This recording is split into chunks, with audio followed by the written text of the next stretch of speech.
ነው ከባድ? የወታደር ልጅ መሆኔን አትርሳ። የወታደር ልጅ ብትሆን ዞሮ መያዝ ማለት ከባድ ቅጣት ነው። ምን አልክ አንተ? ኧረ ምንም ያስደስ ነው።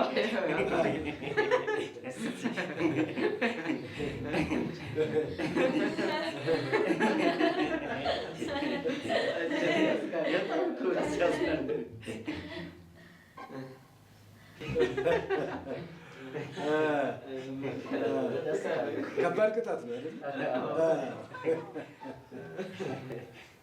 እንደሱ አይደል?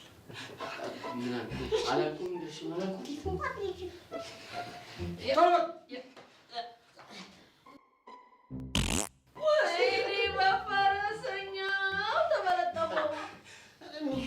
አውቄ አይደለም። አንተ ዘረጡ አስቤበት አይደለም።